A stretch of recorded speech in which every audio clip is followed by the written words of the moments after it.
Salut, c'est Naomi. Aujourd'hui, je te parle de socialisation et notamment de la gestion des conflits.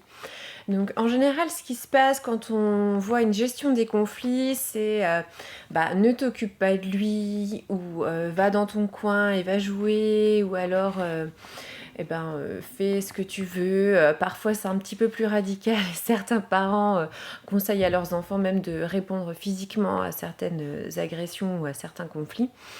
Et du coup, nous, on avait envie, en ce qui concerne la gestion des conflits, de pouvoir avoir une socialisation pour nos enfants un petit peu plus restreinte et un petit peu plus contrôlée, si je puis dire, dans le sens où on a envie de les entraîner à gérer les conflits, on a envie de les entraîner à écouter l'autre. Et quand on dit à l'autre, écoute, va jouer dans ton coin ou ne t'occupe pas de lui, on est en train d'envoyer des signaux aux enfants en leur disant, écoute, l'autre finalement, il vaut pas la peine qu'on s'intéresse à lui. Tu peux faire ta vie sans, ou tu peux le mépriser, voilà. Ou alors tu lui envoies un signal en lui disant, écoute, le conflit, il s'arrête dès l'instant où on ne se parle plus. Alors pour moi, justement, un conflit, il s'arrête quand on communique. Ou alors, on peut dire, écoute, pour régler un conflit, la fuite, elle est préférable. Et donc pour moi, ce sont des messages qu'on donne aux enfants qui sont implicites à travers une gestion des conflits où finalement on ignore l'autre d'une manière ou d'une autre.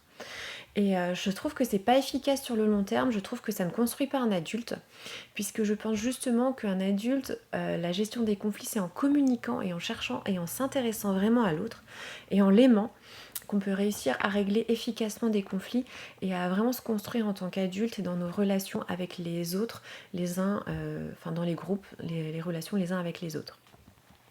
Et donc nous, on a choisi une socialisation plus restreinte, c'est-à-dire qu'ils ne vont pas à l'école. Et même quand on voit d'autres enfants, on limite, c'est un temps limité, c'est une journée ou quelques jours, d'accord, et puis en général c'est soit une journée où on est 30, 40, 50 enfants, soit plusieurs jours où il y a un peu moins d'enfants. Et on essaye de prendre le temps de gérer les conflits. Ça, c'est vraiment quelque chose qu'on a sur le cœur avec mon mari, c'est on prend le temps. Ça prend du temps et ça prend de l'énergie, il ne faut pas se leurrer. Donc souvent on a envie de faire autre chose en tant que parent, moi, c'est jamais au bon moment où on a envie de le faire évidemment. Mais c'est un investissement en termes de temps, en termes d'énergie, c'est aussi un investissement en termes d'apprentissage, c'est-à-dire qu'il faut que nos enfants apprennent aussi et donc qu'ils se trompent et qu'ils aient une volonté. Et on cite beaucoup de passages de la Bible qui, de ce que Jésus dit, qui aime ton prochain comme toi-même. Ou alors un autre verset de la Bible qui dit « Fais aux autres ce que tu voudrais qu'on te fasse ». Donc ça va beaucoup plus loin que le fait simplement de dire « Ne fais pas aux autres ce que tu ne veux pas qu'on te fasse ».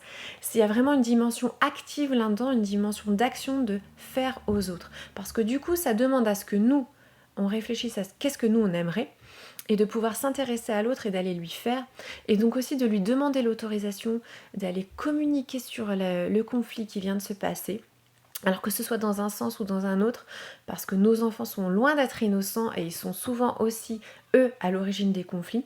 Et donc aussi pour l'autre enfant qui peut-être subit un petit peu ce que mon enfant lui a fait, il y a vraiment besoin de se poser, de communiquer.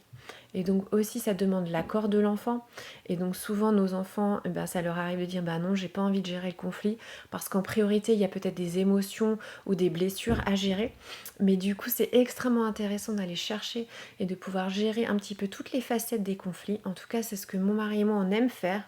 Alors des fois on n'a vraiment pas envie, ça demande vraiment de l'énergie et un effort. Des fois on n'a juste pas envie qu'il y ait un conflit du tout, et en général c'est à ce moment là qu'il y a un conflit.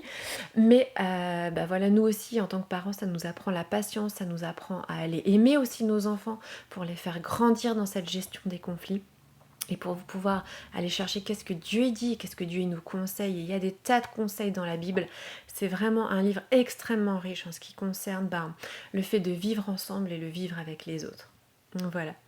Et je t'encourage toi aussi à aller chercher pour tes conflits avec ta famille plein de passages bibliques qui vont t'aider, qui vont nous former et qui vont faire grandir tes enfants. Voilà, je te remercie beaucoup de m'avoir écouté et puis à bientôt. Salut!